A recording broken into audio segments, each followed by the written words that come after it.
There was a big fire at Company X. When I heard about it, I felt like I had been hit on the head with a hammer because that's where my husband works. I hoped he was okay. I called him, praying he had escaped from the fire. The phone rang, and then I heard his voice say, "Hello. Max, where are you? Are you safe?" I was so relieved to hear him that I spoke loudly. My husband seemed annoyed and said, "Why are you talking so loud?" "I'm at work. Don't call me while I'm working." And then he hung up. Even though Max wasn't involved in the fire, his response was strange. "My name is Mama. I'm 32 years old, and I'm a nurse. Work is a big part of my life. I got married 3 years ago when I was 29. I felt lucky to get married just before turning 30. I met my husband Max through a friend. We got along well and have enjoyed our married life in his company housing. We've been married for 3 years but don't have children yet. I believe we can build a happy family together. Max can be self-centered sometimes, but overall, he is kind and good. He shows his love to me and I feel safe with him. Recently, my husband has been very busy with work and even works on his days off.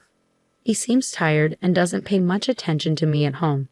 After dinner, he sits on the sofa in front of the TV, but he doesn't really watch it. Instead, he looks at his phone with the TV on in the background. When I talk to him, he just says things like, "Yeah," or "Oh."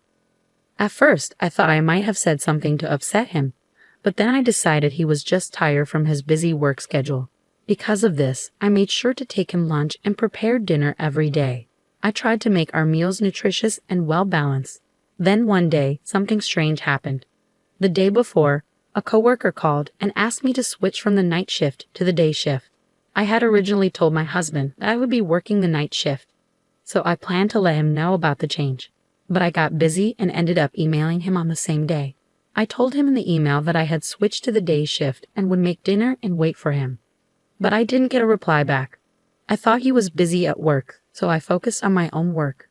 But even after I finished work, he still hadn't responded. He used to reply quickly, even when he was busy, and sometimes used emojis in his texts. This time, he just read my message and didn't reply. Is he working too hard, or is this just what happens after 3 years of marriage? Feeling a bit sad, I stopped at the supermarket on my way home and bought some ingredients to cook a nutritious dinner for my husband. It was very cold today, so I decided to make a warm one-pot dish. I cut up the ingredients and waited for my husband to come home so I could start cooking right away. But no matter how long I waited, he didn't come home. He usually arrives home at 7 p.m., but when he finally got home, it was already 9 p.m. "Welcome back. You're home late. Did you do some overtime work?" "Oh yeah. But did you have to switch to the day shift suddenly?" Yeah. A coworker had an emergency. I was a bit late in letting you know." "I see. Well, I guess you couldn't help it, but it's a little annoying that you told me on the same day. I might have had plans to go out for a drink or something." "Oh, you're right. I'm sorry." I said that and turned on the stove for the pot. "Oh, you haven't eaten yet?" "No, I thought I'd wait for you." "Well, thanks, but you don't have to wait for me next time." I felt a bit sad hearing that. I waited for the hot pot to boil, and when it started to simmer, I served my husband's portion and then mine. I was starving after waiting so long and enjoyed the hot pot, thinking it was delicious. But then I noticed that my husband wasn't eating much. "What's wrong? You don't seem to be eating much." He looked a bit confused and said, "Oh yes," then added, "Actually, I was working late, and a junior colleague bought me a rice bowl, so I'm not really hungry." Okay. You should have told me that beforehand. I could have made something else or waited to cook." He seemed to notice that I was a bit upset. "All right then, put my portion in the fridge. I'll eat it tomorrow morning," he said, trying to make me feel better. Then he lay down on the couch. A few minutes later, he got up and said, "I'm going for a walk." "That's unusual," I said. He said, "I haven't been getting enough exercise lately, and since I've been working late, I need a change of pace." Then he started getting ready to go out. I felt a bit lonely sitting at the table eating the hot pot by myself, so I put my portion in the fridge too. I thought I might have eaten too much and realized my husband and I haven't spent much time together lately. I decided to join him for the walk. But when I asked, he said it wasn't good for me to walk right after eating, and that he wanted to be alone for a longer walk. So he went out by himself. I started to feel suspicious about his behavior, so I decided to follow him secretly. My suspicion turned out to be correct.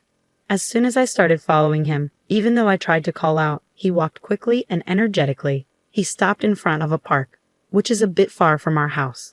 He looked around and seemed to be talking to someone on his phone. I wondered who he was talking to. A few minutes later, a car pulled up and my husband walked over and started chatting with the person in the driver's seat. It was dark, so I moved closer to the car. I could see the driver more clearly now. She had long curly hair and glossy lipstick. It was a woman, and she was laughing happily as my husband got into the passenger seat. It hit me, he must be having an affair. By the time I thought this, the car had already driven away.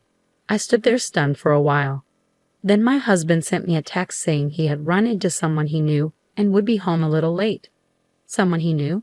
I didn't believe him at all. He had said he wasn't hungry because he had already eaten, but he didn't come home until after 2 a.m. He didn't even notice I was awake. He seemed tipsy and went to the kitchen for a glass of water. Lately, he's been working late only when I'm on the day shift, and it's been harder to match our days off. Yesterday he worked overtime, and today he's working on his day off. But is it really work? I can't stop wondering if he's seeing a woman I saw. I decided to look up detective agencies online and ended up requesting an investigation from the most reliable one. I felt guilty about investigating behind my husband's back, but if nothing was going on, I could trust him again. So I went ahead with it. Waiting for the results was really tough. My husband was as quiet as ever, and every time I saw him, I thought about the woman I had seen. I wanted to find out the truth as quickly as possible. Then something surprising happened. It was Saturday, and I was busy working the day shift as usual. My husband was also working on his day off. I was focused on my work, thinking that since we were both at work, I didn't need to worry about anything else. Then I heard sirens in the distance. The sound got closer and louder. Just when I thought they were passing by, I heard more sirens. It wasn't just one fire truck, but 2 or 3 more. This meant there was a big fire nearby. I felt uneasy and worried. 2 of my colleagues, who had gone to the hospital room, returned with serious expressions. They were talking about the fire. "You mean the fire?" I asked. "Yes, that's right. Apparently, there was a big fire at Company X. My heart sank because that's where my husband worked. It felt like I had been hit on the head with a hammer. I quickly explained the situation to my colleagues and called my husband to make sure he was okay. I hoped he was safe. I called his phone, praying that he had escaped the fire. Despite our recent lack of communication, I always saw him off in the morning. The call rang, and then I heard his voice say, "Hello. Max, where are you? Are you safe?" I was so relieved to reach him that my voice got louder. My husband sounded annoyed and said, "What's the matter with you? You're talking so loud." "I'm at work. Don't call me while I'm working." Then he hung up the call. At least my husband wasn't involved in the fire, but his response was odd. With such a big fire and several fire trucks at the scene, there was no way he could be working as usual. Did that mean he didn't actually go to work? And why was he so cold when I was just worried about him? I was growing angrier with him.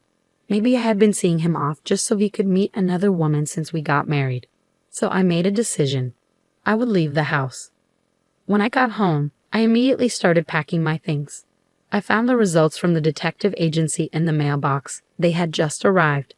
I decided to take the results with me as I left. My parents helped me pack, and I arranged for the movers to come right away.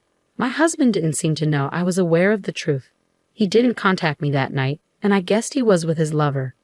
I packed up many of my things, furniture and appliances I had from before we married. The room looked almost empty and deserted. As I looked around, I realized I had no emotional attachment to this place anymore. For now, I moved my things to my parents' house and began searching for a new place of my own. The next day, my husband finally called. "Hey, what's going on? Most of your stuff is gone." Of course I moved out. "What? What are you talking about? When are you coming back? What about my food and the house chores?" I was shocked by his reaction. Is that all he thinks about? During our conversation, I was reminded again of the fire at his company. It was clear he was with his affair partner instead of at work. The anger surged within me. "Why don't you find another woman to handle that for you?" "Huh? What are you talking about?" "You were with a woman named Linda today, weren't you?" "Huh? What are you talking about?" "I was at the office." "Oh, at the office? How long did you work today?" "It was a busy day. Even though it was my day off, I stayed late." "I see. That's why I was so surprised you moved out. Why don't you stop lying already? Huh. You lied about going to work, didn't you? I wasn't lying. I was working.